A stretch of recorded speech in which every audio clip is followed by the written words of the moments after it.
Tonight, a young girl steps out onto a dark highway directly in the oncoming path of a truck. And that's when she vanishes. New science says your brain might actually wake up after you die. So is the light at the end of the tunnel real? A babysitter checks under the bed for monsters and finds much more than she bargained for. And what starts as a ghost hunt in West Virginia turns into a real-life nightmare. The White House haunted? Whispers from America's attic suggest that the spirits of the president's past may still be pacing the hollowed halls. And in Pennsylvania, a 4-foot-tall hairy ape thief is back. That's right. You get the chance to meet the Albatwitch, Lancaster's little Bigfoot, tonight. A declassified trail leads from Langley to Legend, where the CIA and psychics chasing the Ark of the Covenant. And then we'll take you deep into the jungle. A lost Mayan city reemerges. But did the ancient sky people ever really leave? This is the only news you need to know from the only news source you can kind of trust. The Paranormal 60 News crew with me, Dave Schrader, Sweet Tea Greg, and our special correspondent this evening, Mike Rothmiller. That's next right here on the Paranormal 60 News.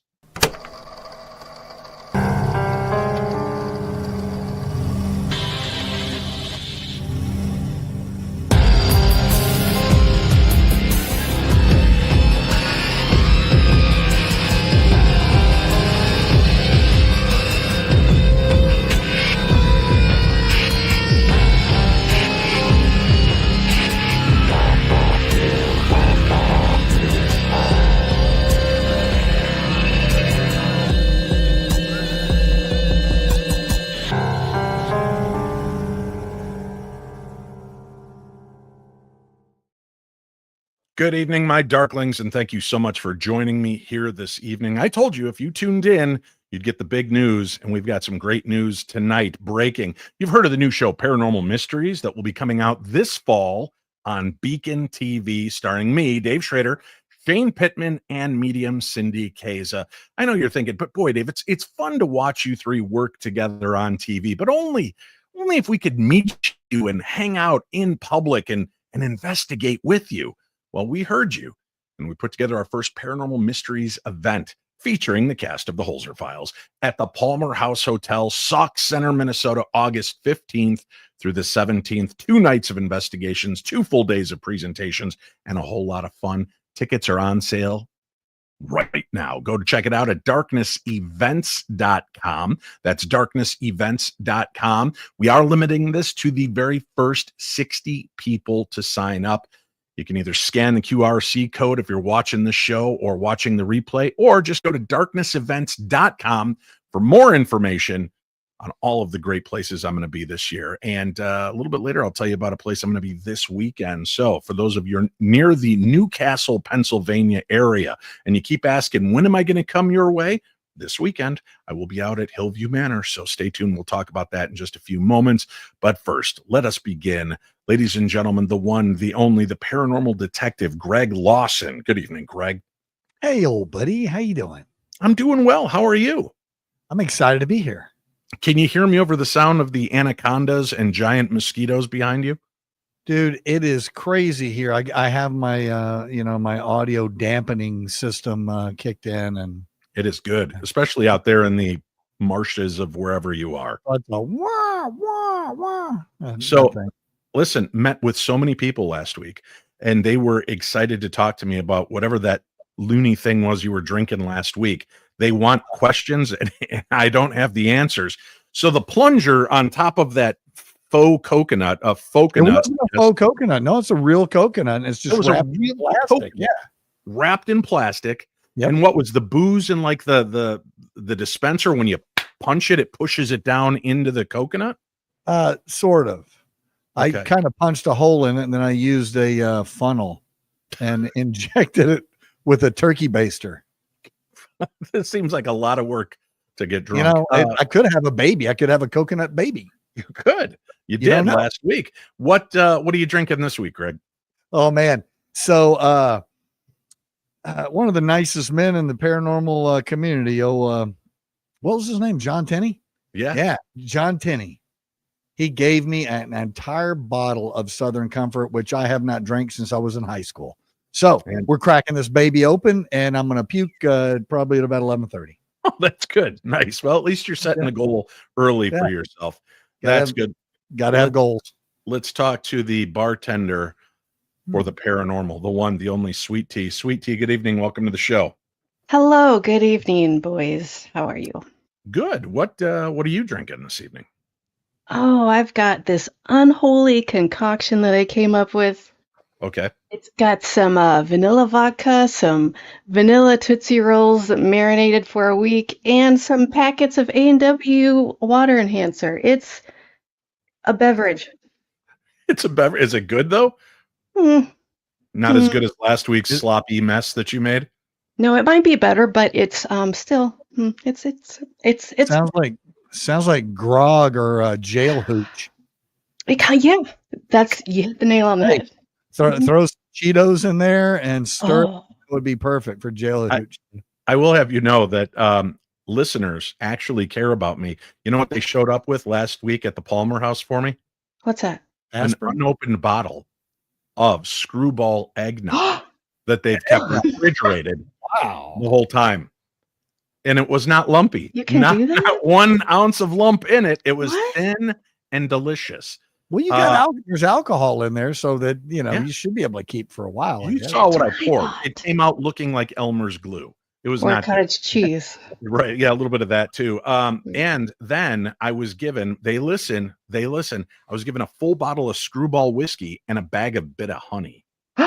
Wow. So I immediately came home and set them down and forgot that I had both. So I didn't make my drink this week. I am just going to settle with a can of Soda Shop Pepsi Cola made with real sugar. Oh, that's as close to my mixed drink as I'm. So let's get started. Gal, there was an interesting piece of news that came out. That was very Christopher Walken of me. I don't know why I'm talking like that. It was nice. The CIA, psychics, and the quest for the Ark of the Covenant was the news that broke earlier this week. And a revelation that sounds straight out of a spy thriller. Recently declassified CIA documents have unveiled a clandestine operation from the late 1980s. The mission? To locate the legendary Ark of the Covenant. Not through conventional means, but via psychic remote viewing. So among all of these notes and files that have been released over the last few months, this is one that seems to have caught the attention of quite a few people. But I happen to know that this story is nothing new. And there's a gentleman who had a good jump on this quite a while ago. As a matter of fact, he wrote a book called Secrets, Lies, and Deception. And he goes into many different parts of history we didn't know about. He's here with us now, Mike Rothmiller, our very special guest. And we have a link for Mike's book in today's program guide, so you can learn more about this story and so much more. Mike, thanks for joining us this evening. Oh, my pleasure. Let's talk about this, right? They're making it sound like this is breaking news. How long ago did you find out that we were trying to find the Ark of the Covenant? Probably 25 years ago. And, really? Yeah. And I spoke to a guy who worked for an intelligence agency who actually went on the search looking for it. And he said they traced what they thought they traced it into Ethiopia, but they could never confirm it because it's in a shrine and the shrine is guarded 24/7. So that's where it ended. But as far as the documents on the Ark, Noah's Ark, I probably got those documents at least 20 years ago out of the CIA and put them in that book. That book's about 10 years old now. And so it's nothing new. What is semi-new is the psychic issue of it that they put out. But that, they just said, a guy said, hey, it's over there somewhere on Mount Ararat or wherever it's at, and that's what it boiled down to. But the document, so two arcs, two different stories, two different histories, both believed to have been discovered by our government, at least tracked down. Now, this one on Mount Ararat, they've been talking about, you see this large thing that looks like a ship perched upon the mountaintop, kind of buried in snow and amongst the rocks. I mean, there's got to have been some treks that have been made up there, Mike, right? Have we been able to go up and confirm that this is Noah's Ark, or at least something that fits that bill? Well, some people have gone on expeditions over there, and a former astronaut too, but it wasn't to the object that they believe was in a glacier on top of the mountain. It was one lower down a formation, but the documents, it's not something they took lightly. I mean, Woosley, who was the director of CIA, was involved in this and knew about it. And this search went on for, oh man, probably 30 years. They were looking, and satellite photography, U-2 flyovers, everything you can imagine. They spent millions on it. And the request for this came from an Air Force full sergeant, the chief of the Air Force, from congressmen, from senators, from other people, and said, hey, what do you know about the Ark? Show us the photographs that you've taken from spy planes and everything. And they go back and forth that, no, we can't really release it. And they haven't been fully analyzed. This is how the reports go through over 20 years. And then they finally say, well, we really haven't identified anything.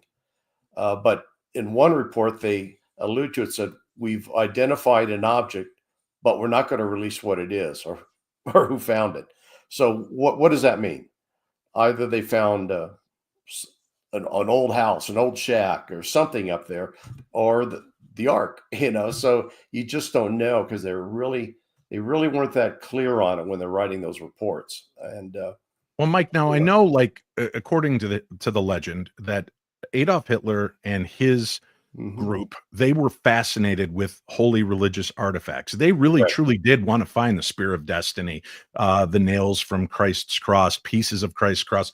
They would do this, and it's been a long withstanding part of history, right, where many different groups would lead the charge in battle with maybe like the hand of a saint, or a piece of clothing of Mary Magdalene, something they thought would give them the edge moving forward. So when we talk about things like the Ark of the Covenant, Raiders of the Lost Ark, we talk about the spear of destiny, the spear that lanced the side of Jesus Christ and caused him to bleed, the chalice that is believed to have captured that blood that continues on out there somewhere, that, the goblet that everybody wants to find. Those, at least, that seems to have some kind of interesting folkloric power to it. Why does our government care about a big ship that's been abandoned on top of a mountain? Well, they searched for all of those items through the years. And from some of the people I spoke to within that intelligence community, they said there are so many religious people from various sects throughout the world who believe in these items. And so if you have that item, you automatically attain power. And then they said, taking it a step further, if, say, the Ark of the Covenant actually has the power that they said, you have all the power in the world at that stage, militarily. So there are a number of reasons. One is psychological, and the other was, maybe this thing is real and it actually has a lot of power. Well, let's talk about this concept, Operation Project Sunstreak. During the Cold War, according to this article, the CIA initiated Project Sunstreak, an offshoot of their exploration into psychic phenomena. The project aimed to harness remote viewing, a purported ability to perceive distant or unseen targets through extrasensory perception.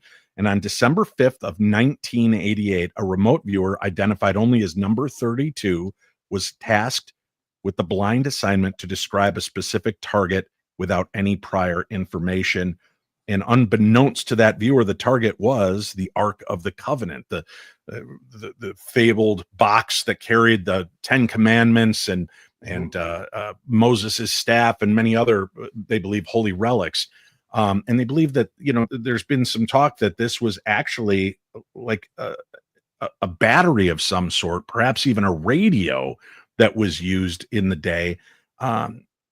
Fascinating that they would do this, but Was this an honest task of we need to find the Ark of the Covenant, or was this just let's test our people in this remote viewing category and send them after some of the most weird and obscure things to see what they can locate, or even if they can pick up on something? Ultimately, it's probably testing both.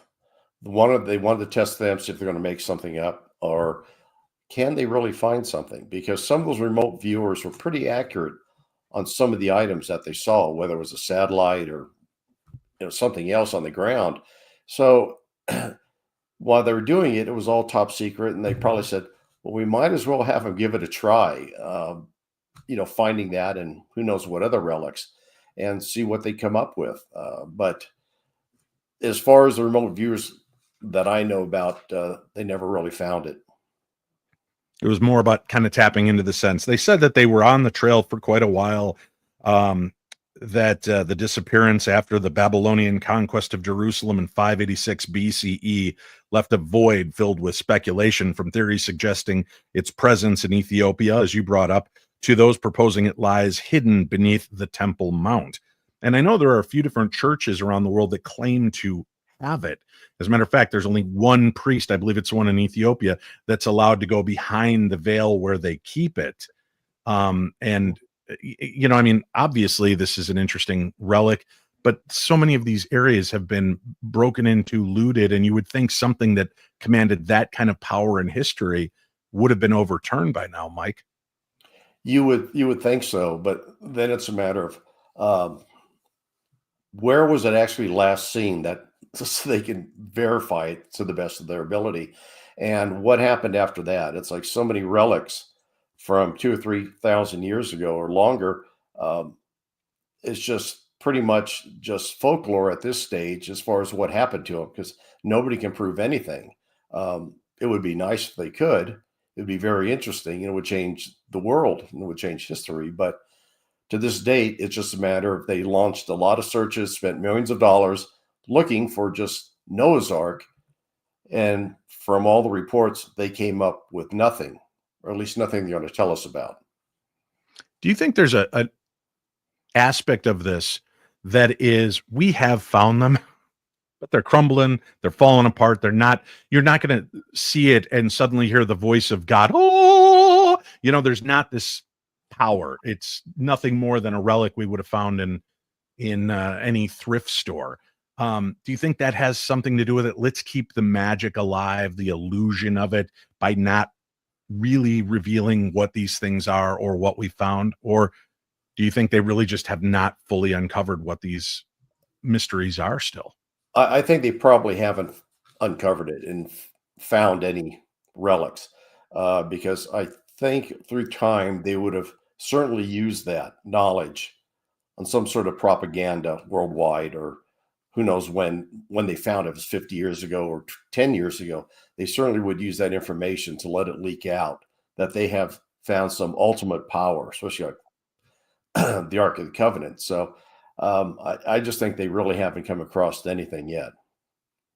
All right. Fascinating stuff, Mike. Thanks for popping on. Tell everybody a little bit about your book and what other fine secrets, lies, and deceptions they could uncover by reading the book.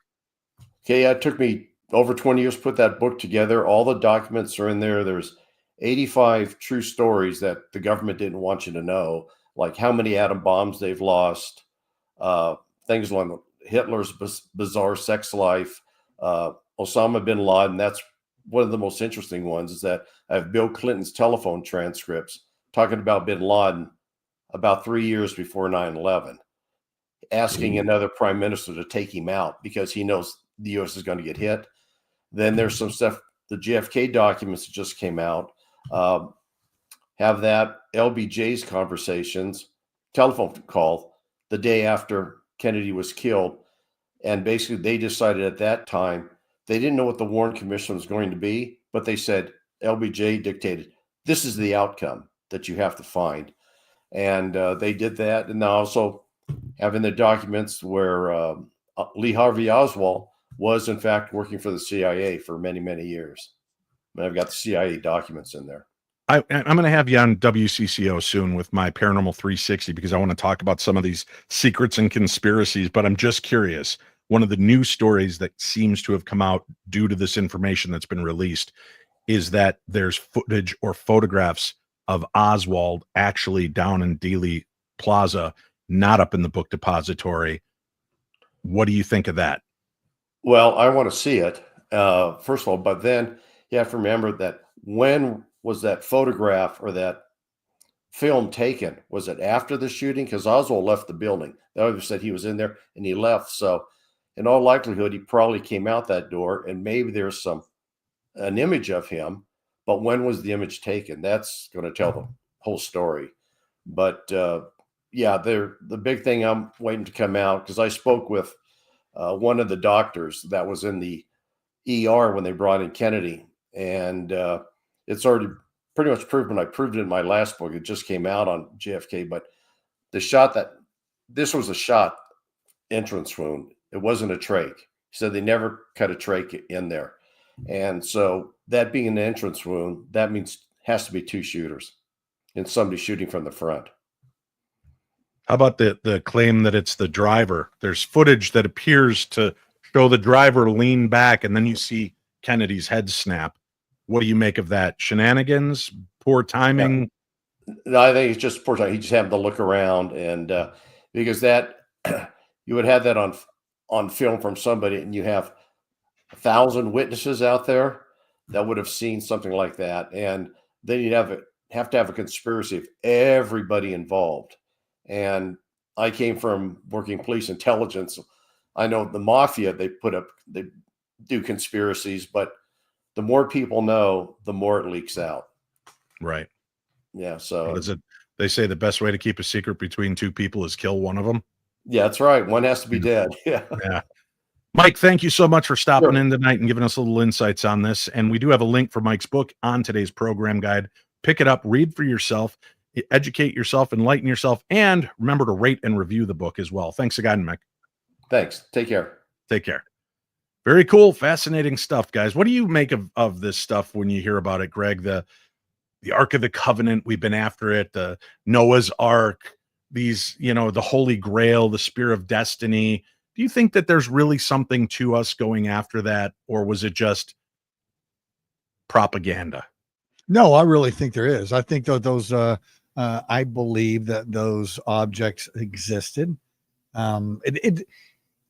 Things are coming true every day. Different stuff is coming true every day that everybody told us it wasn't. Right. Our government has, everything from, you can go to, the fallacy of the food pyramid to everything else, man. There's some horrible people out there that have been manipulating us, and God forbid, well, no, not, I guess that wouldn't work. If somebody got a hold of, let's say, the Holy Grail or the Ark of the Covenant, and they could do something with it or destroy it or whatever to just try to flush Christianity away and try to keep it away, I'm pretty sure that somebody, matter of fact, Scott Walter probably has it in his basement. There we go. We probably have this thing solved right now. I believe there was a report that came out like 20 or 30 years ago that according to the Masons, they've acquired it and it's hidden inside a mountain in Colorado somewhere. Yeah. I believe it. Scott would know about that. Yeah. I just saw, it was one of these quick little news stories. I haven't had a chance to research it, but it sounds so absurd. I believe this might have some legs. It was talking about this priest who went to visit the mummified hand of Mary Magdalene. And they would bring it out like once a year, and people would come and, touch it or pray to it and things. This priest leaned forward and bit two of the fingers off. What? So that, yeah. And they were like, what the? And he kept them and then spit them out later so that he could bring them to his church. So he would have the two fingertips of Mary Magdalene. So I have to look into that to see if that's another one of those weird. This wasn't a dream you had? No, I don't. It could have been. I don't know. It's been a long couple of weeks and I'm very tired, but yeah. All right. Let's talk about lost things that are now found. Greg, you're going to take us out to Mayan ruins. Man, this is a really interesting story. I I haven't had that much Southern comfort in me, so I think I can articulate Wow. most of this. Okay. They've been working on this for a while. Lost Mayan metropolis, where the sky people were the there you go, man. Started already. Hard. Yep. Were the sky people watching? Mhm. Deep in the Mexican jungle, a forgotten city has awakened thanks to lasers shot from the sky. That's not sci-fi. That's LiDAR. And it just Wow. uncovered a massive ancient city in the Yucatan, the Mayan city called Ocamtun, right? Ocamtun. Hidden beneath centuries of the dense forest canopy in the Yucatan. We're talking towering structures, ceremonial plazas, intricate causeways, and what appears to be a massive ball court where life, death, and myth all collide. Archaeology, oh boy. Thank you. Oh, man. How's that? Taste good? Archaeologists say it Mm-mm. thrived from 600 to 900 AD, right in the heart of what we call the classic Maya period. But this is where it gets strange. The city wasn't found because someone stumbled across a ruin. It was found using aerial scans, and the geometry of its layout, and it was caught their attention. Perfect symmetry, astronomical alignments, a city seemingly designed to connect heaven and earth. Does this sound familiar to you, Dave? I don't know. A little bit. The Mayan were obsessed with the stars. Their calendar predicted celestial events with eerie precision. Their gods, many whom were described as descending from the heavens, were honored through blood rituals and massive stone temples. They left behind artwork of feathered serpents, beings wearing what looked like breathing apparatus, and flying craft. Some even claim the gods came on smoke and fire. You think about a rocket descending to Earth, like maybe, I don't know, SpaceX or something, that would make sense, right?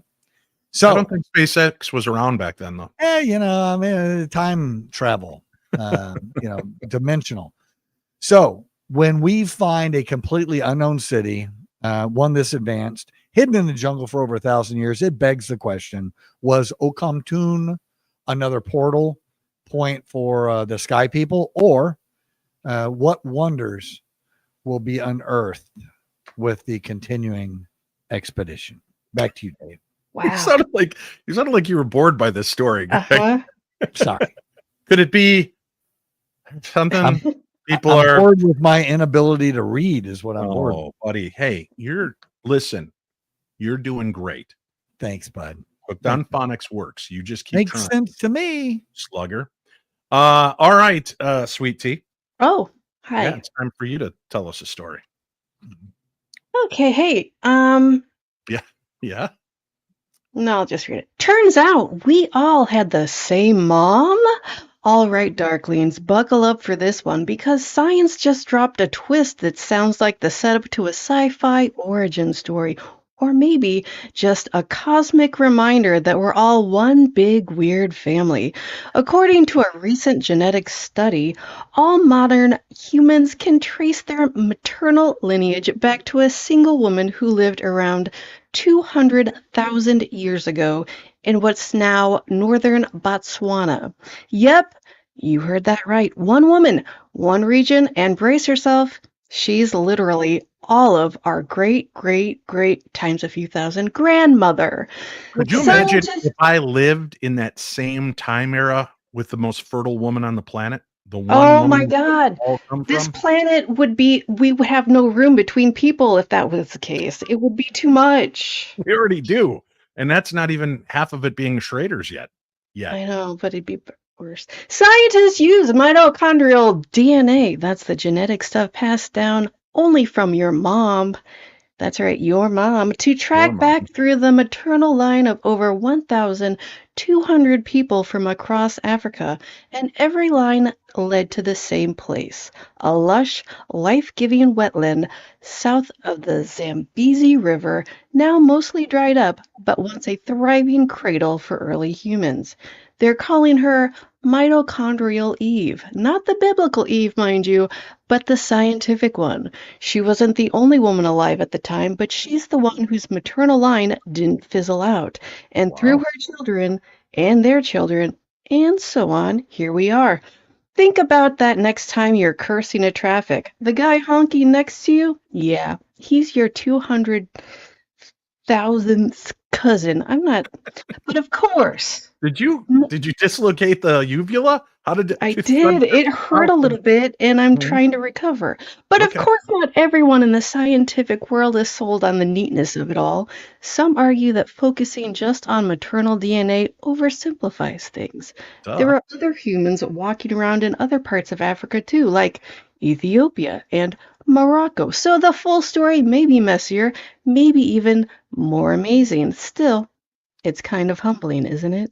Whether you're in Minneapolis, Mongolia, or Madagascar, we all come from the same place. We are quite literally brothers and sisters from the same mother. Back to you, Dave. One slutty African. I like it.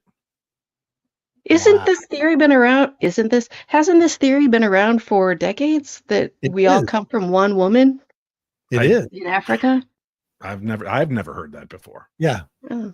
I mean, I heard that that's the cradle of society, that we probably began. The Garden of Eden was probably somebody had to start it, right? Somebody had to start it. It didn't just like all of a sudden there's 500 people sitting there. Or is there? Or are there? What if they were all dropped off by different alien species? Because I'm from the we're on a prison Baldors. planet?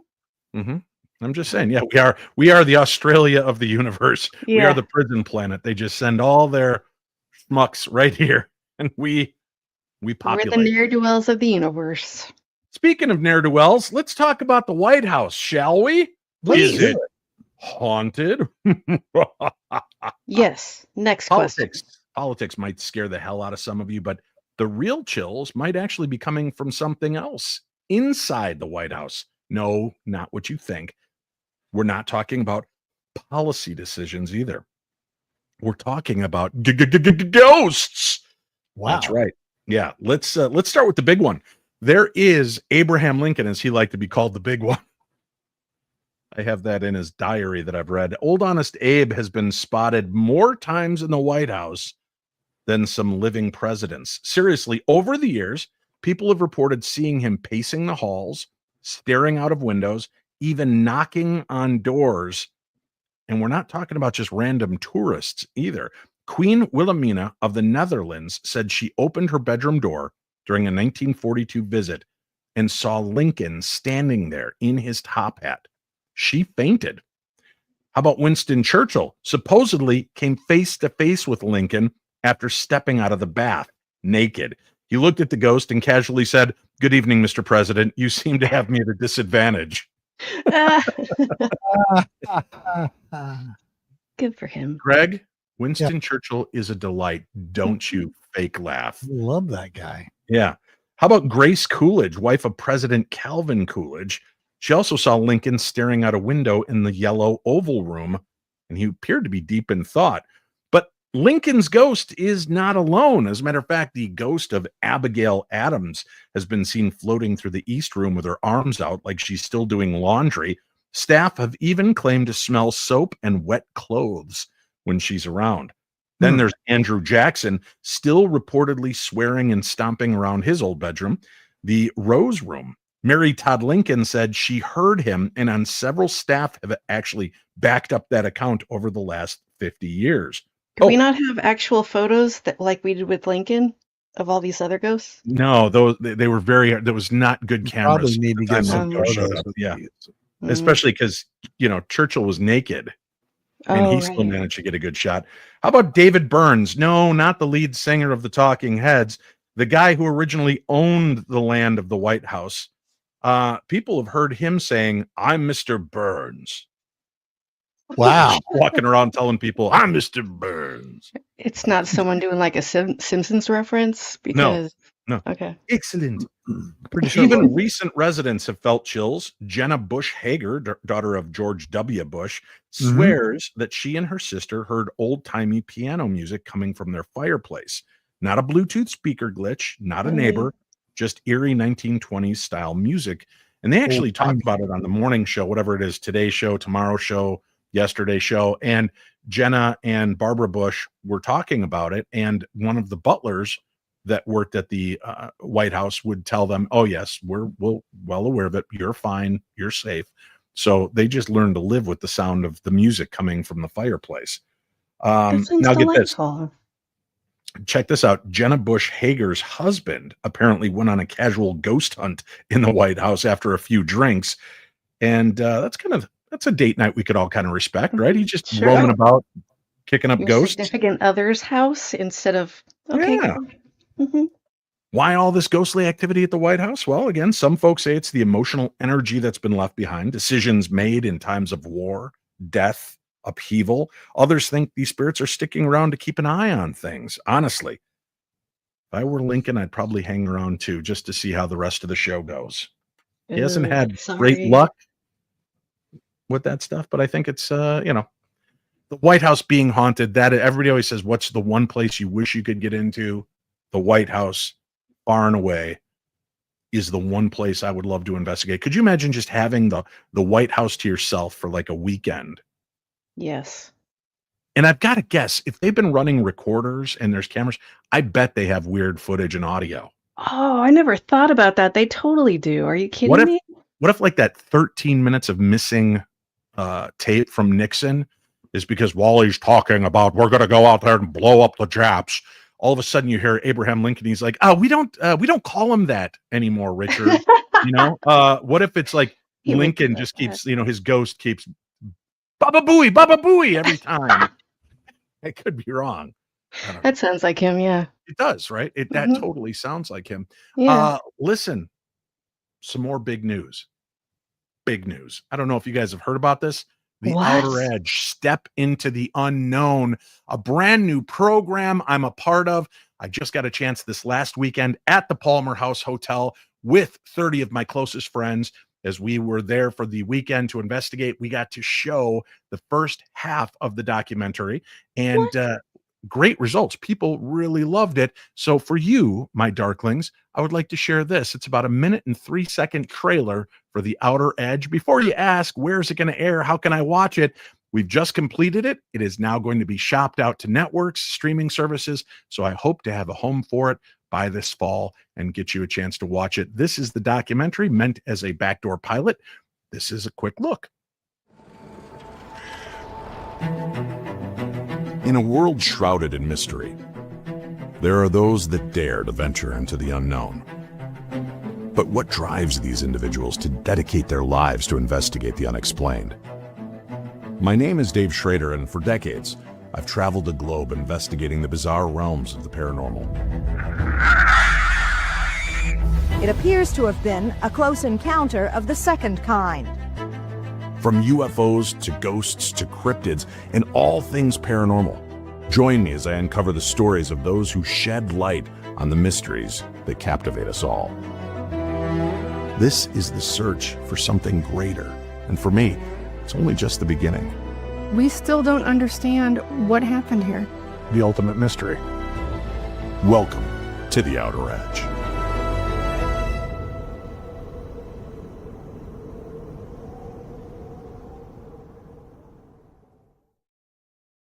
I am very proud of this project and love the way it looks, the filming, the stories, the people that we're able to meet. This is really kind of taking a step into getting to know the people that are fascinated with the things that we love on the show.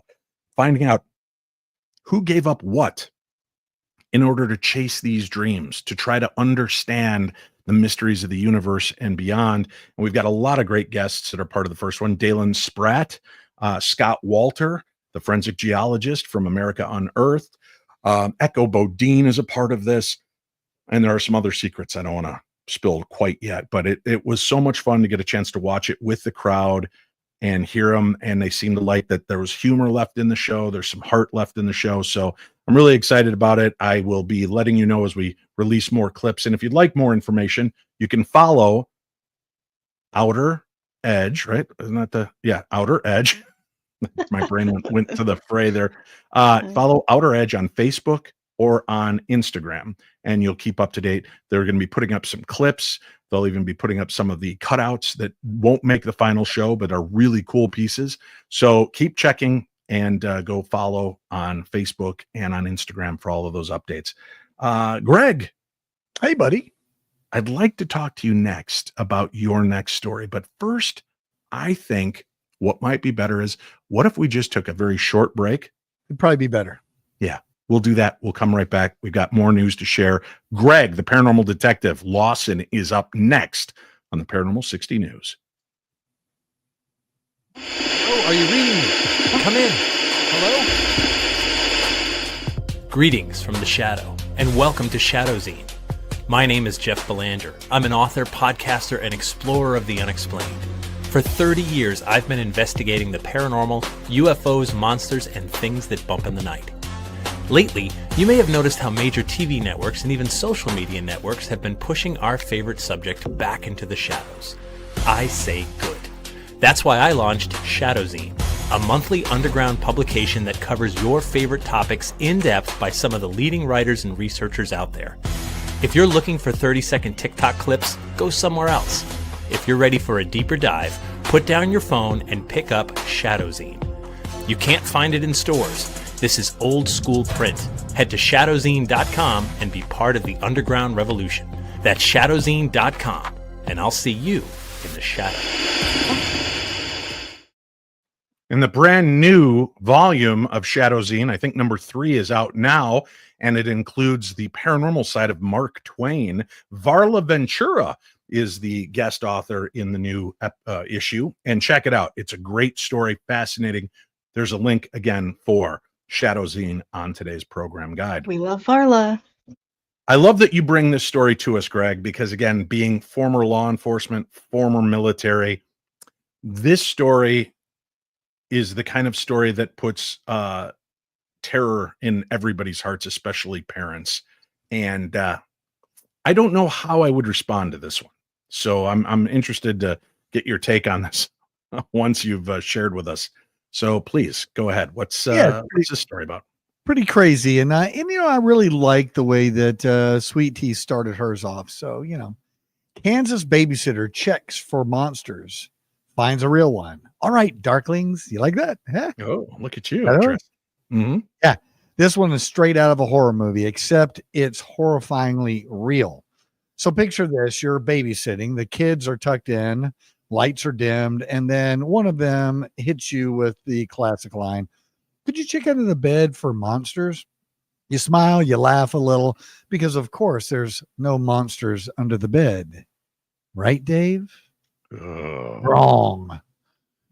In Great Bend, Kansas, babysitter was doing that exact routine and found something most of us would never expect, an actual man hiding under the bed. No! Yeah. And not just any man, turned out to be Martin Villalobos. I love saying that. No, not him. Jr. Yeah, he's doing it again. 27-year-old who used to live in the home, but had a protection from abuse order filed against him. Yep. He wasn't supposed to be anywhere near that place. Naturally, things got chaotic fast. There was a struggle. One of the kids got knocked over in the scuffle, and the guy bolted out of the house before police arrived. But the next morning, officers caught him after a short foot chase. He's now facing a laundry list of charges, including aggravated kidnapping, burglary, battery, child endangerment, and his bond is set at $500,000. This is one of those stories that really hits home because let's be honest, how many of us grew up afraid of something under the bed, and how often did we laugh it off? Yeah. But sometimes the things kids fear aren't just imagination. Sometimes the monsters are real, and they're really disturbingly human. Well to you. said. Words do be hard. Yeah. Now I know how you would respond because you're a former cop. You just pull out your pistola and start pow, pow, pow, pow. I would absolutely Three Stooges him under the bed. Wish you just start Yeah, pulling his hair and poking him in the eyes. Oh yeah, okay. because they can't. They're stuck under there. Yeah. I had a guy stuck under a car one time. I just started picking up rocks and hitting him with rocks, get him out from underneath the car. Greg, I heard something horrific this weekend. Yeah. I was talking to Scotty the medium. He's a New Jersey cop. And we kind of got on the topic of weird things like this, people getting in the house. I know the laws are in Texas because I may have to move there. I was talking about, well, at least if they come in, right? The old saying was when I was a kid, if you shoot them and they fall out the window, go outside and push them back in, right? They have to be in the house if you shot them. And he goes, oh, no. As a matter of fact, unless they have specifically come in to hurt you, you can't do anything in New Jersey. So most people are told to just keep their keys by the front door. So if somebody breaks in, they can just grab the keys, grab what they want and leave. Now, if you went up the stairs and were coming in the room, you have a better chance if you shoot them of not going to jail yourself. But if you shoot somebody in your home that has broken in, you can go to jail for manslaughter. Yeah. And I was gobsmacked. I'm like, wait, this person broke into the home. And they're like, yeah, but as long as nothing violent is occurring, you don't have the right to take their life or shoot them. Just like you can't booby trap a house like Kevin from Home Alone. So he would so be in jail. Right. That's crazy. What, you can't defend yourself? You don't know what's going to happen. You can defend yourself. But if I just walk in and I'm like, I want keys and all of Popeye's chicken on your counter, and I do it non-aggressively, non-threateningly, you just got to give it to me and shut up. Noted. Greg, next time I Texas, visit you. I could get shot just for snoring, right? Isn't that kind of the law in Texas? Yeah, I don't want to wake people up. Remember that old commercial? They used to have those like recipe cards with all of the cowboys on it. You'll learn about John Wesley Hardin, a man so tough he once shot a man just for snoring. Yep. Yeah. So in Texas, it's a stand your ground state. So your home is your castle. Don't come in our house. It's really funny up east. There are so many weird little laws as far as being able to defend yourself, defend your property. It's very, very bizarre. Yeah, that's crazy that you have to worry about. You think protecting yourself, protecting your family, that's number one deal. I also get you don't want violence to pop off. So if I come in and I'm not being violent, just give them what they want, let them leave, and nobody gets hurt. I kind of get that concept, but it also seems like that's not a brilliant way to handle it. Middle of the night, somebody comes in your house, you have to have precognition, be able to see the future that they're not going to hurt you. Right. They're inside your house. But that doesn't matter because you can't prove that in a court of law. Listen, as a woman, you're going to make me prove that this person is going to harm me? Yep. No, I don't want to murder. I don't want to kill anybody, but I also do not want that thing to happen to me. Are you sure? Because I think I've sat next to you in restaurants when people are chewing with their mouth open at the table next to us, and you're pretty close to killing them with a rusty spoon. Yeah, it's true. That's very true. Yeah. Yeah. So, I don't understand the people that think that way and say that, the thing about it is that even in Texas, so you have to be in immediate danger to defend yourself, as far as you have to believe that this person is about to hurt you. So it's 2:00 in the morning. Somebody kicks in my front door. I run down there to see what's going on. And they're there. I have to somehow figure out in the dark that they don't have a gun or a knife. And I have to predict that they're not going to try to kill me. That's why I sleep with a headlamp on. and it's on all night long. So if I sit up, I can see if you've got a gun or knife. And if you don't, I'm like, hey, my wife's right there. Take her, take the car. Just don't hurt me. You know what solves this a little bit? What? And also makes everybody better human beings? What's that? If you have a dog. Oh, that's true. That's true. Yeah, the stats on people who have dogs as far as burglaries are very low compared to people who don't have dogs. I don't know. I watch a lot of movies. I think if I just come in with a steak in my pocket, toss it, the dog's going to go eat the steak while I ransack the house. Keep it in your pocket and you can be buddies. Very nice. Well, it's not the only weird crime in the paranormal. Another tragedy befell us this week. Sweet Tea, please. Okay, I don't like the story. And also, I want to say real quick, I'm very excited about The Outer Edge. That looks fantastic. I am too, man, Dave. That looks fantastic. Hey, you guys, Ghost Hunt in West Virginia ends in real life horror. Darklings, this one isn't your typical spooky tale. It's a sobering reminder that when you go chasing ghosts, it's not always the spirits you have to worry about. A group of ghost hunters recently headed out to explore an abandoned property in Martins Ferry, West Virginia, a spot rumored to be haunted.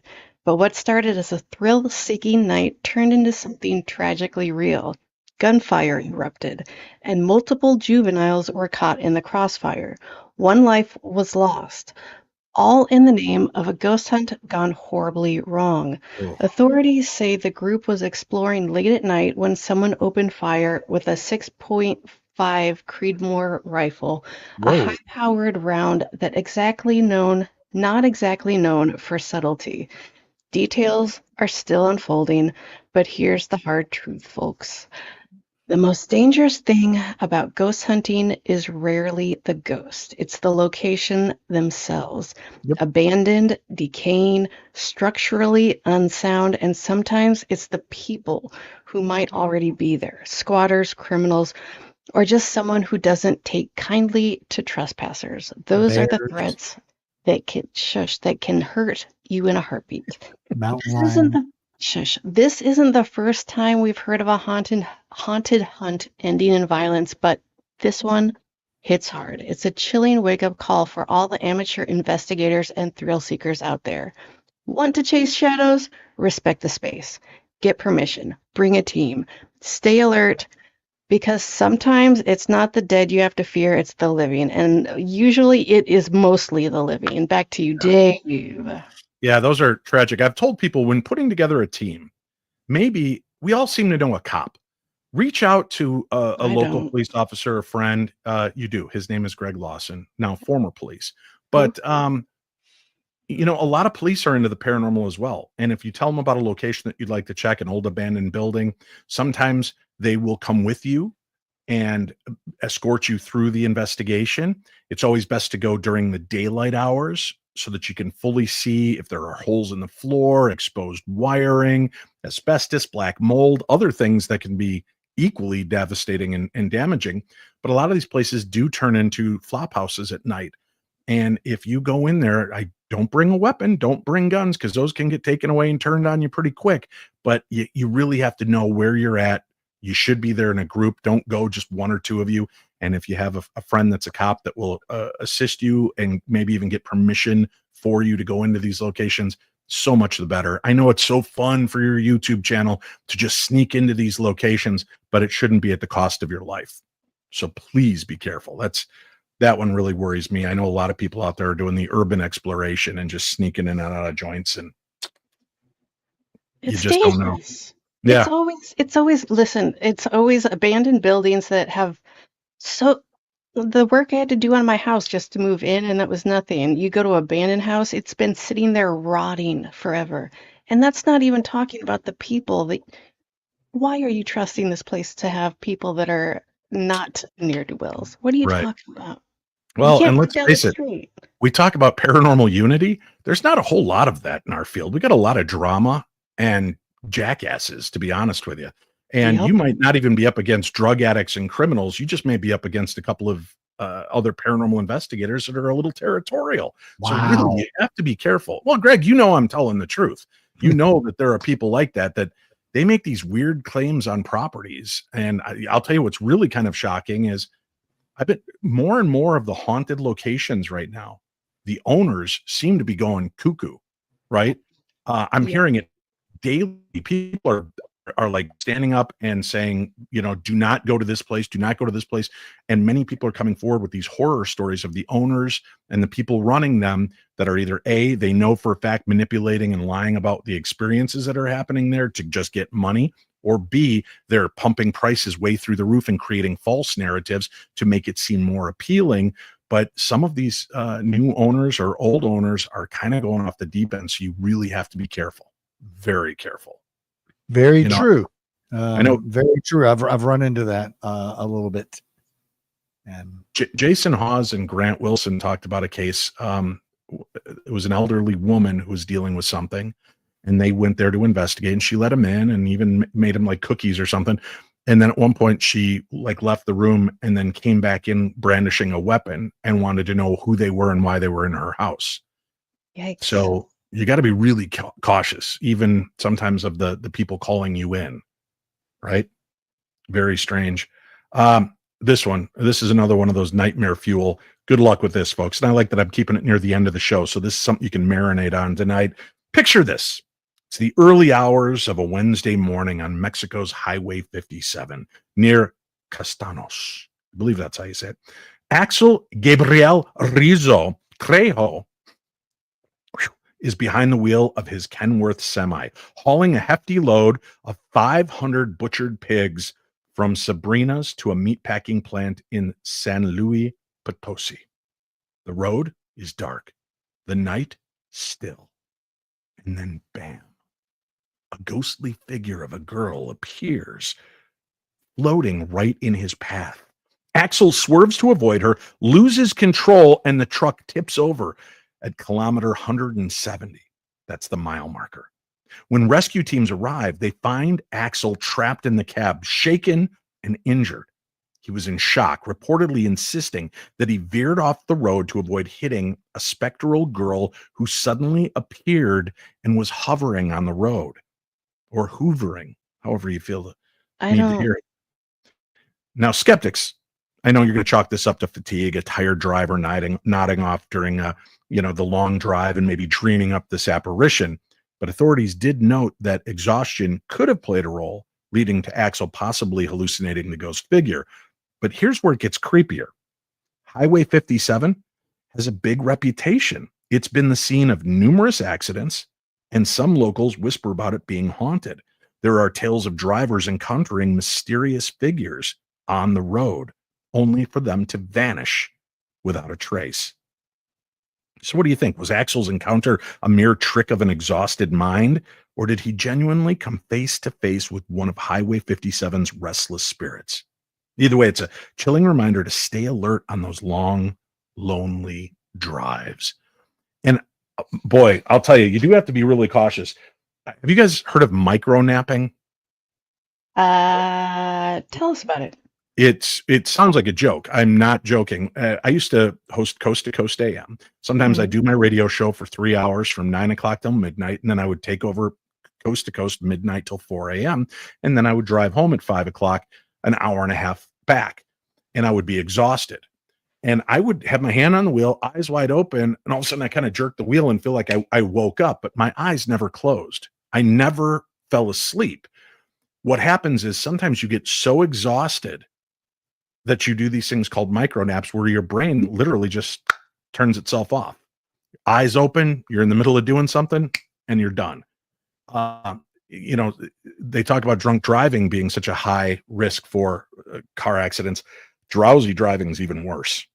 Yeah, I've heard that. I've heard that sleepy driving is worse because I think anyway, yes, it's terrible. You should not be driving if you're exhausted. When you get a connection that works again, we'll listen to what you have to say. We're not hearing you. You're breaking up and so that's how you look. I'm sure you had a lot of cool things to say. Actually, I could hear her pretty good. You're breaking up pretty bad. Oh, it's me now? Yeah. I can hear you. I can hear her. She's not lagging at all. You've been lagging all night. Yep. Wow. Thanks for letting me know. An hour in that I've been lagging. You could have fixed it. What, we're going to tell your kids to get off the internet? No, that's your job. Would be the job. You'd think that you should do that, but yeah. All right, let's get to it. We've only got a couple stories left. Ooh. Greg, hey buddy, hey you buddy. would think this would be a story I would give to Tressa, but I have it on good authority. She doesn't like monsters or Bigfoot, so this is That's all you. Crazy, yeah. I know she kind of shies away from that stuff, but the apple snatching Albet Witch, Lancaster's. What? Yeah, apple snatching Albet Witch. All right, Darklings. If you thought Bigfoot was the only hairy mischief maker out there, think again. Turns out Pennsylvania has its own pint-sized cryptid. Yeah. And this Adorable. one is a serious thing for apples. You know about it, Tressa? Oh, I'm sorry, sweet. I'm sorry. What was the question? Do I know about apples? Yeah, no, you know about this little pint-sized dude running around stealing people's apples? Nope. Tell me. Okay. Meet the Albet Witch. It's a tiny terror from Lancaster County, said to stand about 4 feet tall, covered in hair, and sneakier than a raccoon on a sugar rush. Legend has it. Wow, that's sneaky. Yeah, no, it's crazy. They're very aggressive. Legend has it that these little guys hang out in the trees near Chickies Rock, a scenic overlook along the Susquehanna River. And what do they do there? Nothing major, just steal apples from unsuspecting picnickers. And in true gremlin fashion, they chunk the cores back at you. Mm-hmm. I feel like you're saying a lot of words that aren't words, but keep going. Yeah, chunk the cores. Mm-hmm. Rude, yes. Hilarious, also yes. Now, the name Albet Witch might sound like a German snack cake, but it's believed to be short for Applesnitch, like snitching stuff, like stealing stuff. Applesnitch, Albet Witch, it's the same thing. Some folklore, some folks think it's even has roots in old Pennsylvania, Dutch, or German folklore. I have no idea what I just said. Whatever the case, it's been part of local lore for centuries. In fact, some say the Susquehannock people who lived there long before us depicted similar creatures on their shields. So this legend goes way back. And get this, the town of Columbia, PA has a whole festival in honor of this fruity little fandom. It's called the Albet Witch Day, and it's been running since 2014. There's music, speakers, haunted trolley tours, and yes, you guessed it, my friends, plenty of apples. Just keep your eye on them. You never know when one might go missing or come flying back at your head. So, wait, which one? The apple or the little guy? Yeah, it would be the apple core. See, he eats it and then he throws it back at you. Why would I care if that went missing? And then throws the core back at you. Yeah, but why would I care if an apple core went missing? Next time you're wandering through the woods with a Honeycrisp in hand, be on alert. You might not be alone. The Albet Witch could be watching, waiting, and very, very hungry. Makes sense to me. Back to you, Dave. All right, folks, I'm just going to give you a little warning here. Sweet Tea has been drinking even before the show, and she might have the longest story of the night. Do I? So prep your glass, get ready. 2 stories left. Sweet Tea's in charge of this near last one. You have the con number 1. Hold on. Oh, God, she's getting a little speaking juice in her. Speaking juice. Yeah. I don't even remember what this is about. Oh. Are we all just living in the Matrix? Okay, Darklings, brace yourself. Wow. This one's going to melt your brain a little. A physicist named Melvin Vopson is making headlines for bringing some serious science to an idea that sounds like pure science fiction, that we might all be living in a computer simulation. Yep, like we're characters inside the world's most advanced video game, and reality as we know it is code. Now hang on, this isn't just some stoner theory from a college dorm room.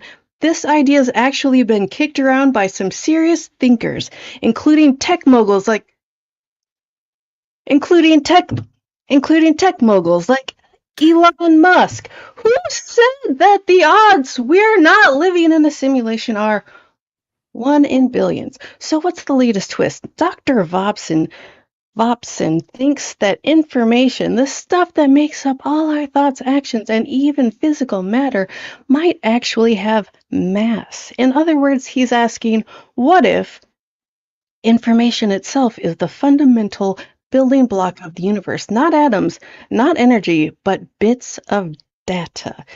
If that's true, then the universe doesn't just act like a computer, it is one. And here's where it gets weirder. You guys ready? If our universe operates on information like a massive program, then maybe the reason we have laws of physics, consistent rules, and predictable behaviors is because it's all been coded that way. Think of it like this. You're playing a super detailed video game. Everything looks and feels real. You can interact with the world, but you're still inside a program, running on a set of rules written by someone or something else. That's the idea here. We could be living in a high-res cosmic simulation, and we wouldn't even know. Now, to be fair, not everyone in the science world is sold on this. Some physicists think that the universe is too chaotic and random to be a simulation, that it's way more complex than any programmer would bother designing. Others think this is more philosophy than science. But if you've ever had deja vu, if you've ever felt like reality just glitched a little, or if you've stared up at the stars and thought, none of this feels real, you're not alone. And now there's a growing number of scientists starting to wonder the same thing. So the next thing your phone autocorrects ducking one too many times, maybe it's not a glitch. Maybe it's just the simulation reminding you who's boss. Back to you, Dave. I don't know how I feel about this. I hate it, but also, meh. I didn't understand any of it. I know. Again, it just kind of tells you I don't know that free will exists in the Matrix. We're all just kind of computer simulations running around doing their thing. I don't know. Right, but like the fact that we're trying to figure out makes me feel like there is at least free thought. I don't know. All I know is after that, I'm out of booze. You drank that whole bottle of Southern Comfort? Are you dead? Oh, in the glass. You put like a shot in that giant glass. Shut your mouth.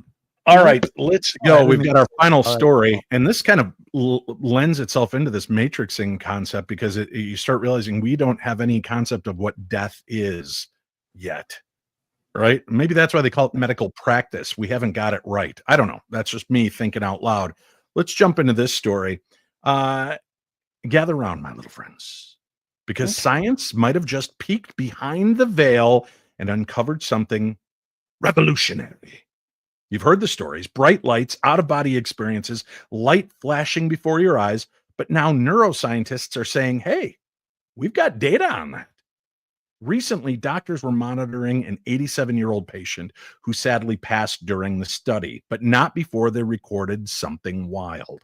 In the 30 seconds before and after his heart stopped, his brain lit up like a Christmas tree.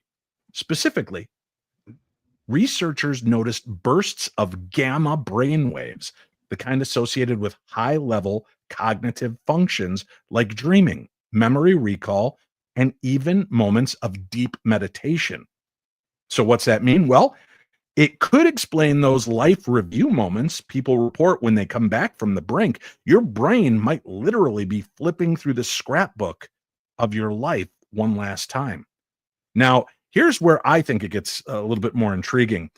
Dr. Stuart Hemmeroff, an anesthesiologist who's no stranger to the edge of consciousness, believes this isn't just a last gasp of brain activity. It could be evidence of consciousness leaving the body. He's talked about this gamma synchrony, I think that's the word, lasting up to 90 seconds after clinical death. And he thinks it might connect to quantum level processes inside our neurons. So in simpler terms, He's saying science might be catching a glimpse of the soul in motion.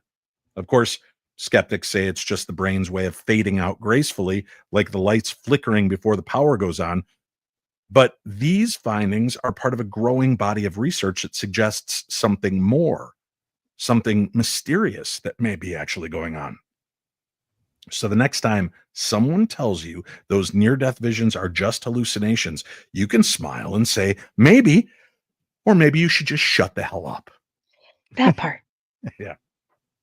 That's it. That's, fading out gracefully. When has my brain done anything gracefully like that right there? Nope. No. Can't think of one time I've known you for that. Thank you. I do want to make a quick mention. This weekend, Hillview Manor, big special event, Newcastle, Pennsylvania. It's going to be a weekend fun with me. Saturday, April 5th. There will be a Q&A. There will be a meet and greet. There will be a historic tour of haunted, historic Hillview Manor. And then we get to do an investigation that night together. And I am psyched. I hope you'll join me. Tickets available at darknessevents.com. There are prices for just about everybody's budget, so go check it out. And while you're there, check out the Haunted Shanley Hotel event in Napanoch, New York, taking place April 25th and 26th. Tickets starting at just $25. Meet and greet, presentations, gallery readings, paranormal investigating, and more. Plus, I'm there with Scotty the Medium live and in person, and we'd love to meet you. And I hope that you'll come on out and join us. Greg, Sweet Tea, thank you for being here tonight. Thank you. It's always a pleasure to catch up with you two and to share these little insights into the strange and the supernatural world around us. But before we leave, from phantom hitchhikers to psychic spies, monster sightings to presidential spirits, tonight proved once again there is no escape from the strange. Whether you believe we're being watched from the skies, haunted by the past, or just sharing apples with a little woodland Bigfoot, one thing's certain: the world is weird, and we're here for it. On behalf of Sweet Tea, Greg, and our special correspondent, Mike Rothmiller, I'm Dave Schrader, reminding you, stay curious, stay weird, and always, always check under the bed.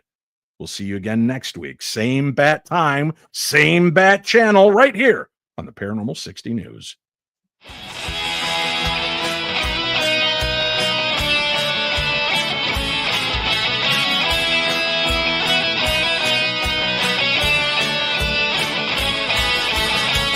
Wednesday night and I'm alone. The Paranormal 60's on. It's just for paranormal freaks like me, with poltergeists and ghosts and blues and UAVs. You miss a word, you do a shot. It starts to snowball and we laugh a lot. It's just like drinking with your TV friends. I'll be passed out before tonight's show ends, dreaming the aliens are taking me away. I'll go wake up for sometime late on Saturday. It's Wednesday night and I'm alone. The Paranormal 60's on. Schrader's on. Schrader's on. Schrader's on. Sweet Tea, Hachi and the Colonel and the Paranormal Detective. All we traders copy and they all will be corrected. He's got protective bracelets and some crazy magic tricks. Even Scully cannot save him from the voice of Stevie Nicks.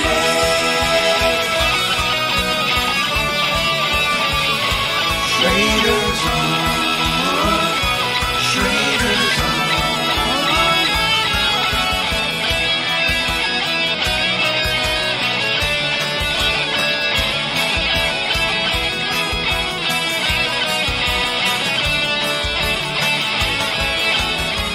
Wednesday night, don't be alone. The Paranormal 60's on. Now one day Dave might even put me on a show. There's a ghost in my mom's basement, man, I live down there, I know. It's Wednesday night, don't be alone. The Paranormal 60's on.